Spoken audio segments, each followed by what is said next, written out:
Hey class, how's it going? I'm Jon Jackson. I have the topic media has a negative impact on sports. My partner had the topic media has a positive impact. I think this is a great debate because the media does play a big role within our society and within our society of sports. So I hope you guys are tuned in. You learn a lot, and it's very beneficial to your opinion on media and sports. Just some stuff that we'll probably talk about today. We'll start off probably with the involvement of media. And what it takes away. The face-to-face game experience with our members. We talk about also we're going to talk about media companies. How they're more focused on the dollar sign of the revenue off deals with the league rather than sharing the enjoyment of sports in general. And then we're gonna wrap it up with media has a way of constructing athletes' images through interviews, social media, and just newspaper articles in general. So I always like to start a presentation with a nice quote to really hit the home run. You think back so Mark Cuban said it best when he's the owner of the Cavaliers. I mean, not the Cavaliers, but the Dallas Mavericks. He said, you think back to your first professional sporting event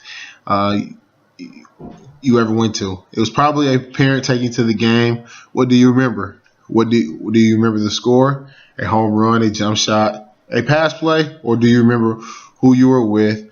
I remember being with my dad at the Pirates game, my dad and my uncle at the Steelers game.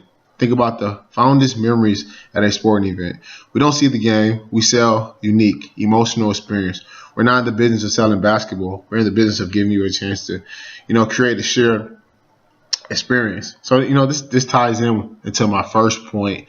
The media, hurts the, fans' face-to-face experience. A lot of fans lose. The media hurts this because a lot of fans lose out on the game atmosphere. They lose out on the tailgating. They lose out on hanging with friends. Hanging with dad at the game. You have the cheerleaders.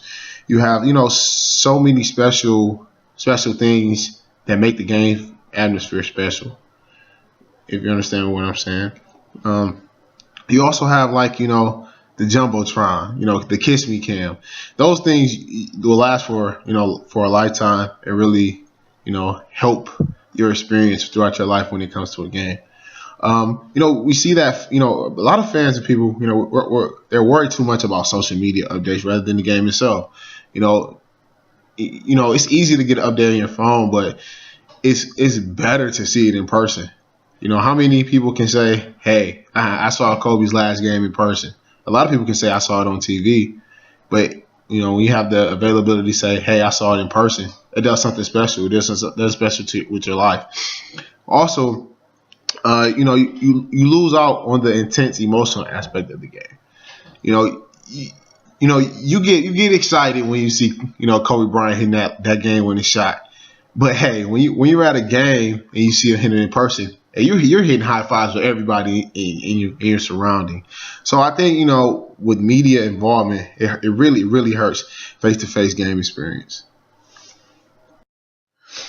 Another point I had, revenue contracts, and they're going through the roof in our society today. It tends the trend of it's all about the money. You look at just some professional teams or professional leagues or college league. The MLB reached an 8-year contract with Fox Sports worth $12.4 billion. That's ridiculous. The NCAA reached an agreement with Turner and Fox Sports worth $800 million. The NFL signed a contract worth $27 billion with Fox, CBS, and NBC. And the NBA signed a $24 billion contract with ESPN and TNT. So overall, media rights are going to be worth $73.5 billion by 2019.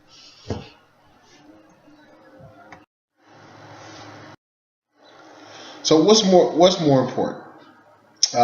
These TV rights take away from the enjoyment of sports because the media is more concerned about the dollar, which we have seen in the previous slide. The media has forgotten about impacting the youth and the participation in sports rather than generating money to watch sports.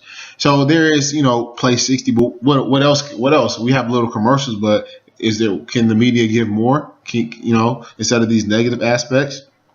The media rather report a negative story, so TV ratings will soar, in which causes revenue to increase. Whenever you see a big headline in the newspaper, that newspaper is going to sell ridiculous. Whenever you see a breaking news on ESPN, their ratings are going to soar tremendous. We also see due to the signing of TV contract, it causes ticket prices to go up because sports professional teams they're greedy. They want it all. Cable sport packages, you see an increase in price also. I mean, you might get the best cable package, but might not even get the team that you really want for some packages. And to conclude this slide, professional teams have created policy using social media an hour and a half before games. So I know in the NBA and NFL, they created policies for their players that they cannot use social media an hour and a half before the game because they lose their focus, wanting to tweet, want to be on Facebook, want to see what's in the headlines. It takes away from the focus of the game. So here's a YouTube video. You don't have to watch the whole thing, but it gives you a perspective from an NFL player of how the media really misconstrues athletes. Through newspaper articles, antagonizing, for them to be opinionated, anything such of that. So I mean, I think you should look at it for the first 5 minutes, and you get the point of it. But it's very powerful and beneficial. In facts, so the media, they use athletes' words against them, written in the newspaper, TV, and blogs, so that fans can develop a negative opinion. Anytime you see just in a recent issue with Russell of the LA Lakers, it was a mistake at a point in time, but that hurts with his teammates. It hurts with the organization. It hurts overall. So it's that if that was never recorded and put on media, I mean, you never know. It probably have a good relationship with him and his teammates now. The media is very critical and opinionated when it comes to athlete statement regarding interviews. You might say something in a whole different content, and then they might write it in a negative content, making it like you're a bad person, anything like that. Negative stories create drama for television statements to help TV ratings such as ESPN, CBS, and Fox Sports. ESPN is actually own 25% of broadcasting rights. So whenever they get a big lead on a statement or breaking news, or even the announcement with LeBron James, hey man, their website, their app, everything involved with ESPN is going through the roof, and that's just bringing in more and more money. We see that media taps into athletes' personal life. It's a shame that you have TMZ out now. You have ESPN News. You have the regular news. Just tap into your personal life. If it's not about the game, why even ask the athlete about their personal life? And in college, you have the use of Twitter, Instagram, Facebook, and it causes athletes to use some type of scholarship. We have seen major cases within our society today of recruits tweeting the wrong things and getting their scholarship pulled. So I mean, the media does misconstrue athletes' images in a big negative way. So we have, this is the Marshawn example. Marshawn Lynch of just retired recently this last year. He was special, I must say. He interviewed reporters after every game. If he was not fired from the NFL, he gave short answers to reporters such as "Yeah" or "I'm just here so I will not get fined" or "Next question." He purposely does this to reporters so they can create some negative story, or he's in the headlines the next day. I mean, I would say he was pretty smart because he didn't want to say the wrong thing. You know, he just did he just did his job. He wasn't a guy of many words, but he was a guy of short words. And he came to work every day ready to do his job, and really to really move on from that.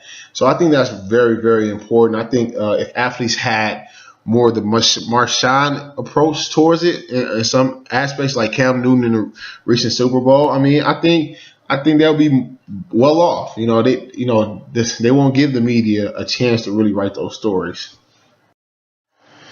So in conclusion, I do have some questions for you guys. I hope you like the presentation.